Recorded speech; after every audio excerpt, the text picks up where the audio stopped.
You've probably heard this your whole life. Work on your weaknesses. You're thriving in one area, now focus on where you're falling short. From school to sport to careers, the message is the same. Get better at what you're not good at. But what if that's the problem? What if trying to be well-rounded is what's holding you back? We grow up in a world obsessed with fixing flaws. From report cards to performance reviews, the focus is always, here's what to improve. We're trained to patch holes, to smooth the rough edges. But here's the truth. You don't achieve excellence by patching weaknesses. You achieve it by leveraging your strengths. Trying to be good at everything leaves little room and energy to be great at anything. You perform best by doubling down on what energizes you, not by spreading yourself thin. And in this video, I'll show you how to do exactly that. I'm Chris Bodman, performance psychologist and founder of Elementary Performance. I've coached top performers in elite sport and business to harness their strengths and consistently operate at their best, especially when it matters most. If I asked you, when was the last time you used your strengths? What would you say? And if I said to you, when you use them, you're 8 times more engaged and 3 times less likely to give up? If you're not using your strengths on a daily basis, you're leaving something on the table. The data on this is so compelling. A study on over 2 million people across 111 countries found that employees who focused on strengths saw 73% employee engagement. And those who focused on weaknesses, just 9%.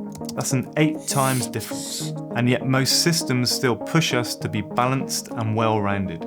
But in the real world, the most effective people aren't well-rounded. They're sharp, focused, and distinct in what they do. Your strengths and instincts are your power source.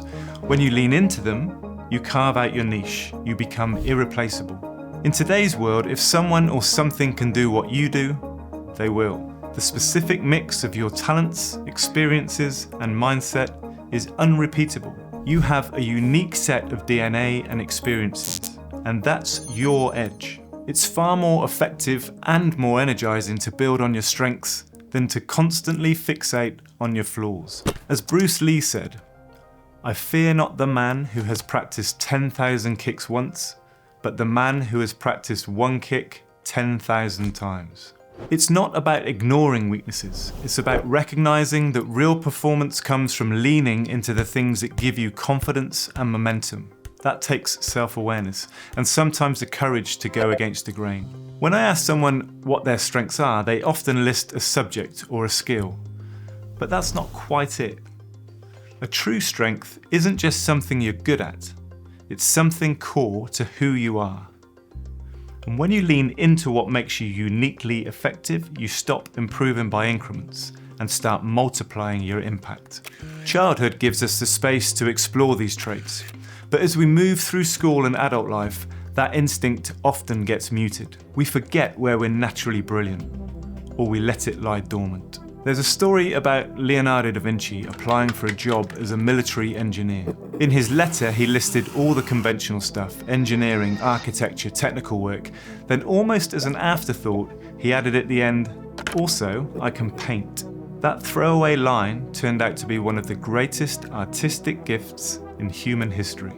So, what's your "also I can"? But what about your weaknesses?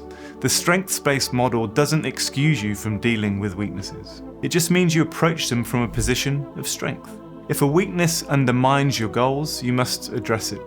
But the difference is how you address it. If a weakness blocks your goals, make it manageable through learning, systems, or support. You're still responsible. You just don't waste energy becoming great at things that drain you. Otherwise, expect an uphill climb if you're always in self-improvement mode. So, how do you find your real strengths? Ask yourself, what puts you in flow? What energizes you, even when it's hard? What do people rely on you for? What trait have you been told to tone down? That might actually be your edge. We're not talking about skills here. We're talking about traits, patterns, and tendencies. Being obsessed with details, asking too many questions, getting lost in deep focus. These might not sound impressive on paper, but they're often signs of a deeper strength. your zone of genius. So now you've got a few clues, how do you know their real strengths? Because not everything you're good at is a strength, and not every strength helps you in every situation. So let's break this down. Number 1, strengths versus skills. True strengths energize you, they feel natural, and they produce consistent, repeatable excellence. Number 2, strength synergy. Your biggest edge comes not from one strength, but from the intersection of a few, the unique combination that no one else quite replicates. Number 3, the overdrive trap. Here's the twist most people miss. Your greatest strength can quietly become your biggest liability. Steve Jobs put it best. He said, strengths and weaknesses are two sides of the same coin. And what he's alluding to is overused strengths become blind spots. Confidence might turn into arrogance. Creativity turns chaotic. Decisiveness can become rashness. It's not just about knowing your edge. It's about knowing when to use it, how to adapt it, and when to step back. You have a responsibility to yourself, to your team, to the world, to fully develop your natural strengths. When everyone tries to be the same, we lose the creative edge and the diversity of capability. Your unique combination of strengths exists for a reason, and if you don't develop them, no one else will. So, what are your top 2 to 3 strengths? What energizes you? What do you do exceptionally well, almost effortlessly? Invest in those. Design your work and training around them. Because your strengths are the engine of your success, and weaknesses are just the maintenance. Stay focused on that engine.